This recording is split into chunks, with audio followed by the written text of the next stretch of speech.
Nandito tayo sa Plaza Campidoglio. Ayan. So, doon tayo nang galing eh. Sa kabilang side. Dito.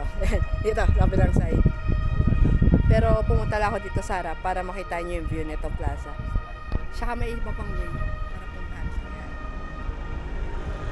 Kasi nga, ano diba, hill nga siya diba? So marami talaga siyang paakyat. So yan na.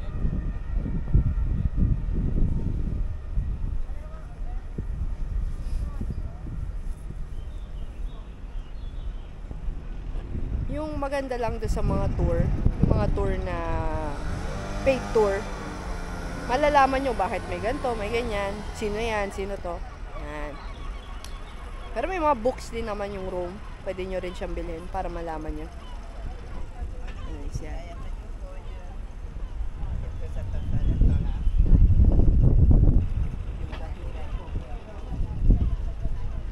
Ito, museum. Ito tayo galing, oh. Ito sa hallway na yan. Ayan, Julius Caesar. Museum din. Hindi na tayo papasok na museum. Una, wala tayong ticket. Pangalawa, ano lang tayo muna. Tourist spots muna tayo. Yun ang iikutin natin ngayong araw. Anyways. Julius Caesar daw.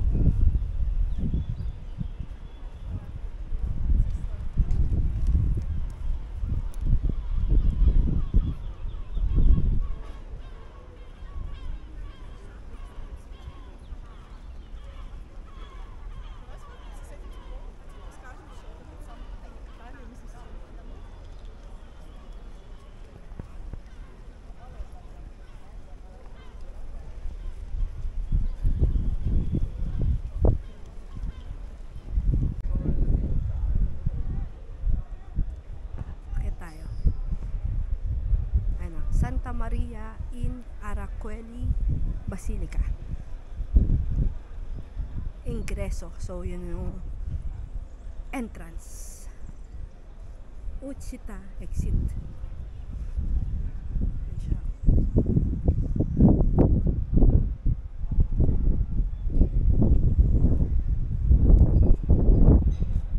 So, open daw sila 7:30 to 19.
Bit of knowledge lang sa mga churches. Syempre, diba, puro Catholic church yung nandito sa Rome. Pero hindi lahat Catholic. Pag nakita nyo sa altar, sa main altar, may nakailaw. Ayan, makikita nyo. May nakita kayo nakailaw. Ayan, o. Ayan. Makikita nyo naka-red light sa zone.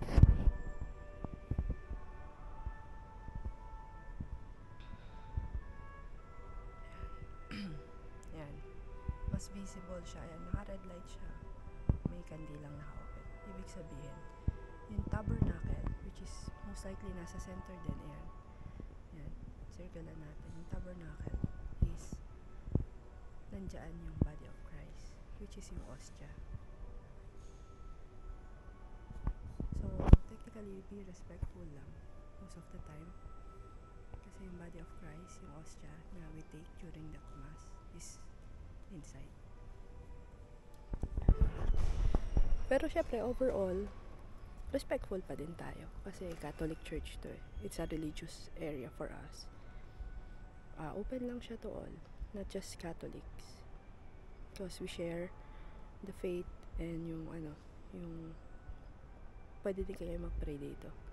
So, dress properly, no loudspeaking, tapos ano lang, be respectful lang, yun lang.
Kapag ganyan mga tumto So siya si Emilio De Cavalieri, compositor, innovatore, geniale. May mga mini chapel sa loob.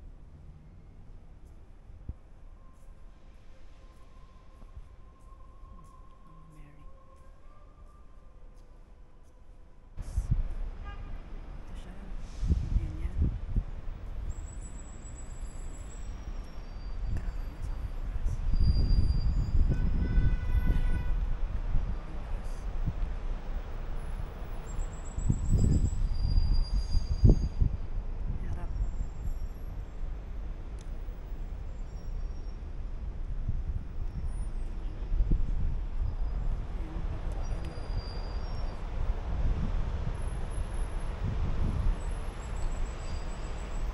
Yun. So, dito mag-e-end yung tour natin ng Muruman Forum. Kasi 3 kanto yung na-cover natin, yung Gregorio, Cerci, saka Teodoro. Hindi na tayo pupunta doon sa Fori Imperiali kasi ang magiging ending natin ulit doon is yung Colosseo. Lalayo tayo. Ngayon, ang bala ko sana, tahakin na tong area na to. Yan. Punta tayo ng Pantheon naman. Pantheon, tapos Plaza Navona. Yun tayo mag-e-end. Hanggang siguro sana 12 or 1 matapos natin siya. Tapos uwi muna tayo kay Mami. Kasi uwian ko siya ng lunch. Gusto niya kasi KFC. So uwi tayo. Pag uwi, bala ko sana mag-metro na. Para hindi tayo masyadong mapagod. Either bus or metro. Pero yung 1 day pass yung bibili natin. Kasi bala ko after kong mag-uwi kay Mami ng food, alis na tayo ulit. Pero metro tayo. Ano naman tayo? Piazza Popolo. Tsaka yung Castel de Angelo. Yun. So kapuntahan lahat yung piazza eh. Pero titingnan ko na lang muna kung saan sang area. Pero ngayon, Pantheon tayo punta. Yan tayo dadaan. So dito na tayo bababa. Bababa naman so madali-dali. Diyan tayo galing oh. Mali pala ako, di ba? Ang tinuturo ko doon, Pantheon. Dito, nagtanong ako doon sa mga nagtitinda. Magtatanong tayo ulit para masigurado lang natin. Kasi kahit anong iskinitang kunin mo dyan, tatahakin mo rin naman eh. Basta tama yung way mo. So, tatanong tayo ulit dito. Yung mga ganyan. Itong way. Either dito or doon. Pero doon tayo tinuro. So, doon na tayo dumaan. Ito pala ay Vittoriano de Palazzo. Ano yan? Venezia. Yan. So, binabasa ko lang naman sa mga ganun. Hindi ko naman siya memorize. So, hanap lang tayong tawiran.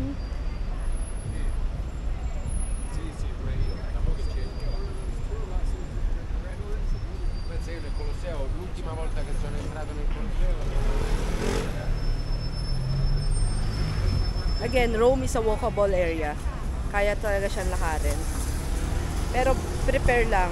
Shoes, comfy clothes, lalo ngayon medyo mainit. Water, and if you need rest, rest. Marami namang pahingahan. Kung hindi pa rin kaya, pwede na kayo mag metro-metro, ganun. O kaya kayo yung city bus, yan yung yung sightseeing bus na Rome. Dadaling kayo lahat yan sa Rome, sa mga tourist spot. Tapos pwede kayong bumaba sakay, baba sakay. Yan. Pero again, walkable area. Just prepare, start early. Kasi nga yan, patanghali na, sobrang init na later. Tapos lang, Google Map. Ako nga, traditional map yung ginagamit ko. Kasi yung smart plan ng roaming, ay gumana eh. So, ayun, hindi na lang ako ang ganda nito. So ito yung front, hindi yung isa. Ito yung front. Picturean natin. Ito, yung palaso.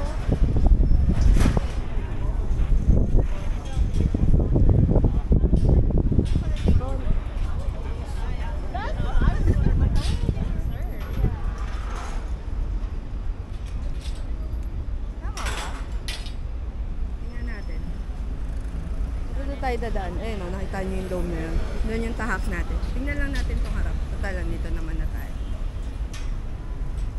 Ganda Kung pinasok ko pala papunta doon sa church, tas lumiko ako, pwede pala. Anyways.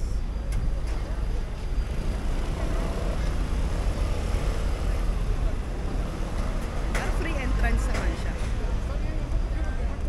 Ganda, diba?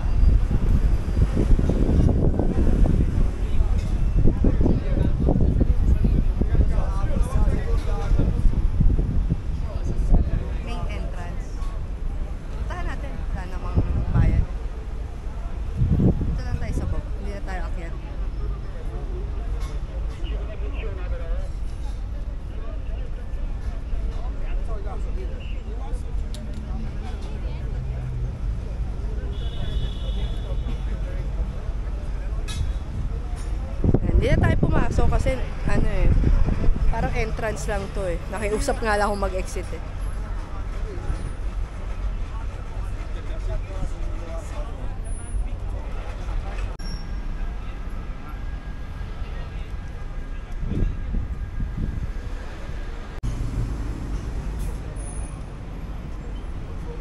Feeling ko dun yung daan natin, Panteon. Pero may nakita kasi akong church dito. So daanan lang natin. Based sa nakasulat, Alexander Cardinalis Farnasius. Yan. Tingnan natin kung ano yung name niya sa loob. Ayan mga basis ko lang yung mga bus. Kasi kung saan dadaan yan, sa tourist spot yan So dyan nga yung daan natin. Feeling ko nandyan na yung Panteon Pero daanan lang natin sa church.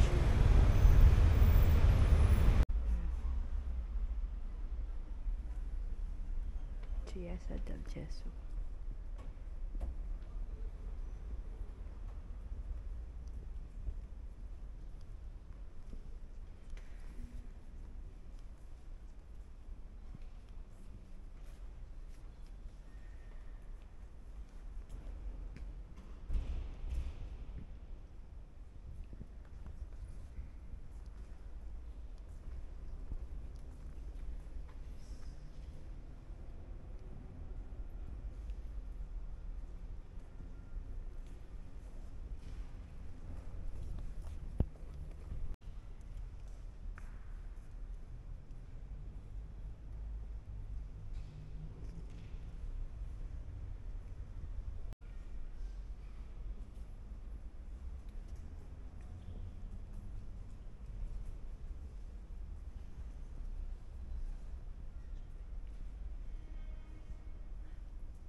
Ganda, ang ganda sa loob. Tapos meron din siya yung pa-effect na yung sa mirror. Parang magti-3D yung ceiling painting niya. Ganda. Ganda niya. So, lakad na tayo doon. Kasi doon ko nakikita yung mga tour bus. Most likely may tourist spot doon. Kaya doon siya nag-iikot. Moving forward, meron pang ganito. Kaya to.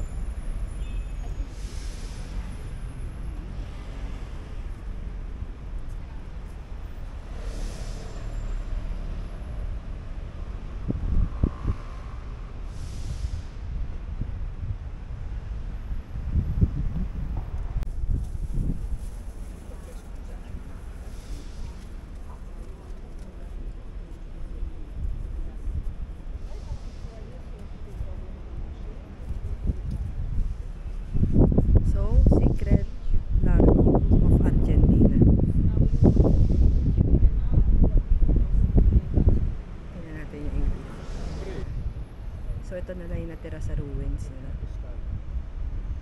May ticket din eh. Hindi yata binibili. Ito na tayo bababa. Ano, diba? So, nakita ko na siya sa map. Yung kaninang church is Chiesa del Gesù. Iba pa siya sa St. Ignatius Church. Ayan. Iba pa siya sa San Ignacio de Loyola. Pero malapit na malapit lang siya. So, pag tinumbok natin yung San Ignacio, nasa left side nun yung Pantheon. So, itong nakita natin is Area Sacra. Yan. So, yan. Argentina. So, kailangan nating tumbukin is Piazza Graziosi. Lakad lang tayo. Tingin ko doon sa left. Ayun. So, habang nagbabasa tayo ng map dun sa stoplight, may tumulong sa atin. Ayan, yan si ate girl. Si mother, tita. Nagtanong siya, may I help you? Kasi siguro mukha na akong litong-lito sa map kanina. Anyways, ito daw, diretso Pantheon. Just straight ahead. May mga helpful talaga. Mababait din naman. Anyways, diretso lang daw tayo dito. Siya mukhang ito nga, kasi ang daming naglalakad din. Ang daming tourist din.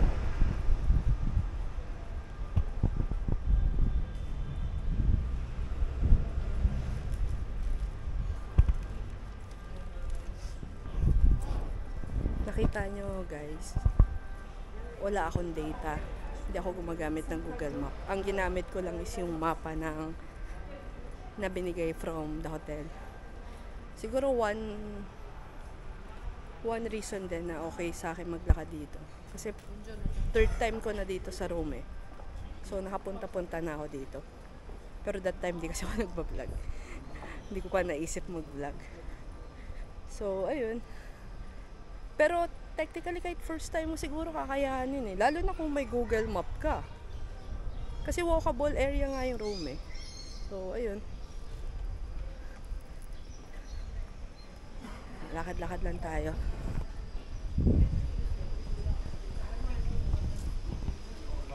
Ayun na, Pantheon. Yun yung Pantheon. Pero dito muna tayo.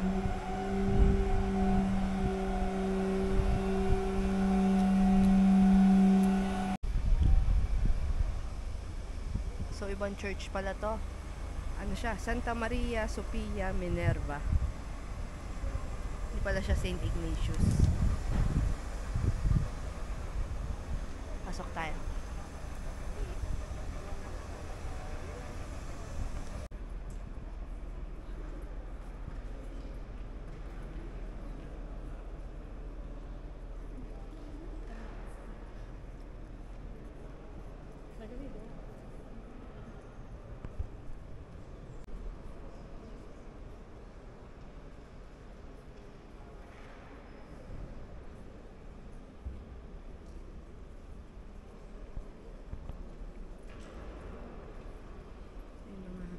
Medyo malayo sa chapel. So may ganito siya. Parang guide. Yung titignan mo. The works art.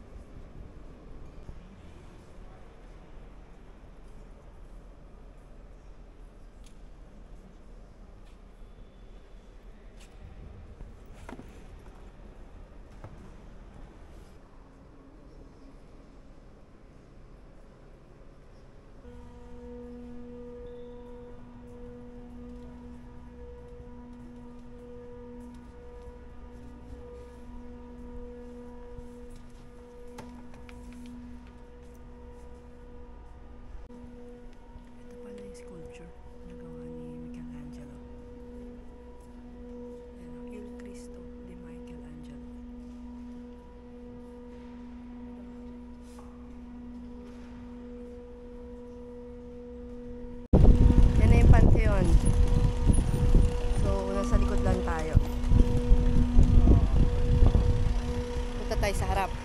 Tingnan natin. Alam ko may ticket to eh. Pero dati wala naman ticket. Pero ngayon meron na siya. So, tingnan natin. Ano siya?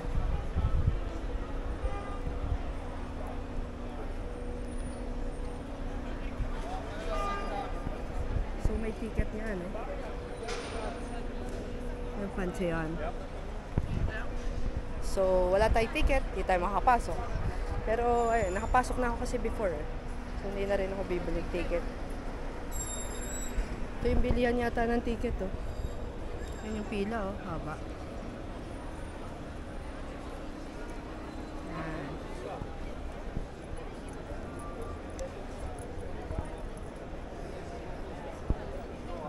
Hindi naman ganun kahaba. Okay na din. Bearable.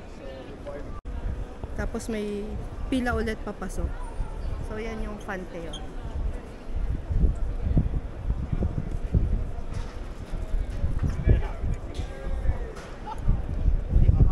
Yan. Ayun guys, di na tayo papasok ha. Kasi again, ang haba ng pila. Ano lang yan? Dome lang naman yan. Tapos may butas yung tok-tok. Ewan ko lang kung mariretrieve ko pa yung picture ko nung pumunta kami dito. So again, if gusto nyo siyang pasukin at ayaw nyo pumila, bumili na kayo ng ticket ahead. May mga website naman yan. Siya, Pantheon. Dati nung pumunta ako dito, may mga mga naka-costume ng Roman soldier. So, pwede ka magpa-picture. Siyempre may bayad. Pero wala sila ngayon. Hindi sila nakikita. Anyways, ayan na siya.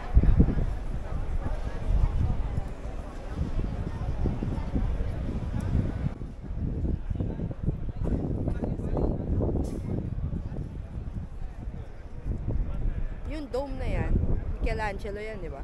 In relation yan with St. Peter's Dome. Basahin nyo na lang yung history. Nakalimutan ko na din. Ayan. So ngayon, tahakin lang natin yung St. Ignatius de Loyola saka yung Plaza Navarro. Puntahan natin siya. Ito pala yung ticket price. Oh. Ayan. €5. €2 siguro yung below yung mga young. Below 18. Full price niya €5. Reduced ticket €2. EU citizen age 18 to 25. Free ticket under 18, disabled person with care or tour guides yan. So yung mga bawal.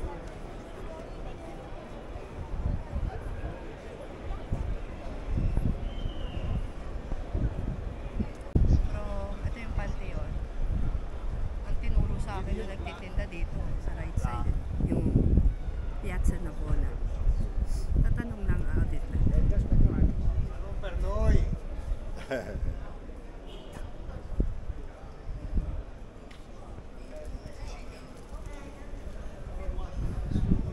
So parang church din siya. Puntahan natin.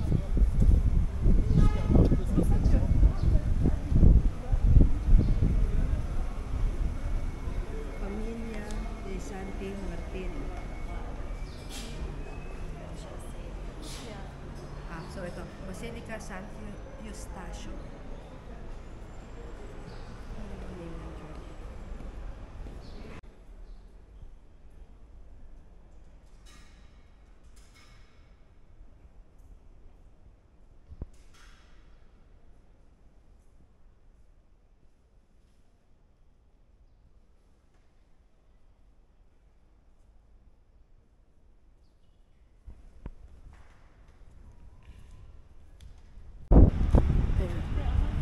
So tama naman yung tinuro sa atin.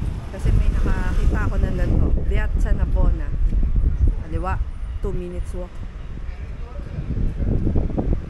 San Pietro, 23 minutes. Campo de Fiori, 7 minutes. Castel San Angelo, 14 minutes. So dito tayo dadaan.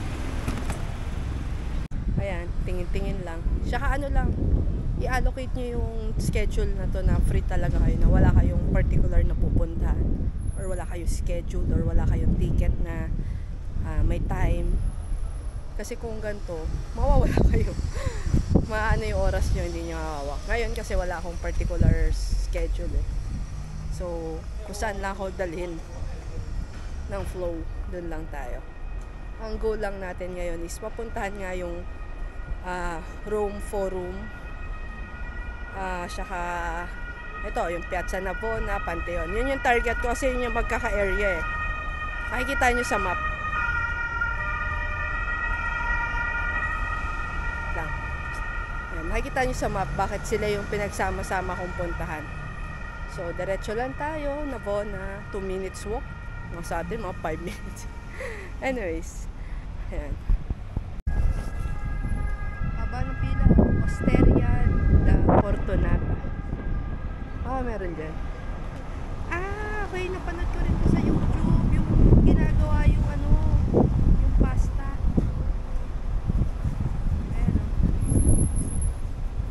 Nakikita nyo ginagawa nila yung pasta. Anyways, papunta tayo dito. So, ito yung Basilica San Andrea del Valle. Pasok din tayo.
Piazza Navona. Ayun, doon.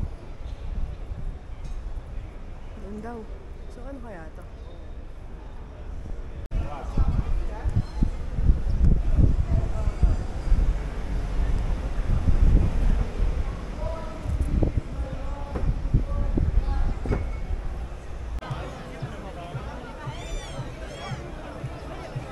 So, ikutan lang natin.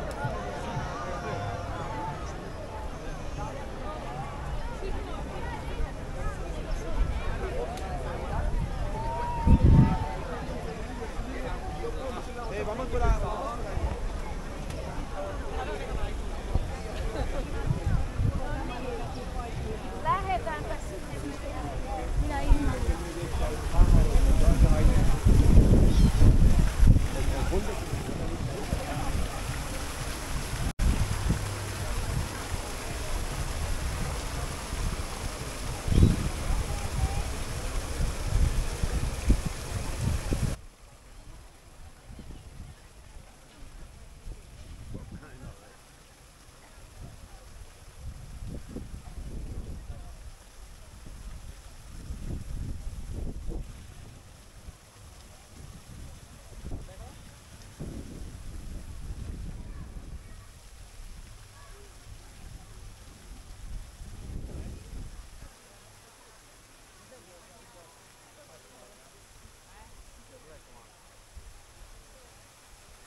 Punta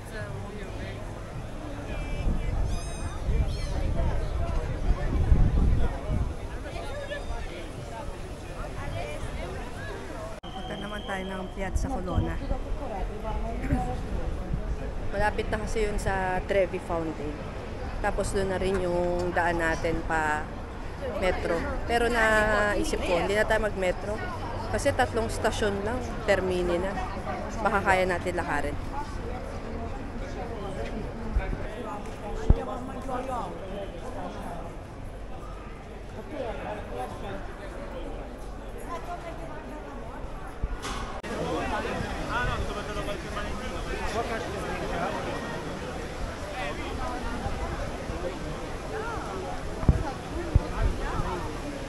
Termini na ulit tayo. So, dadaan muna tayo ng McDo. Ay, ng KFC para makabili ng lunch. 1:30 na eh. KFC, tapos punta natin si Mami. Uwi na tayo. Ah, pagod. Di pala kaya lakarin. Pagod na ako kanina. Pero kung naka-lunch ako somewhere, kaya. Kasi 2 stasyon lang eh. Pero anyways, next station na tayo. 1 ticket lang yung binili ko. Okay. So, punta na tayo bahay.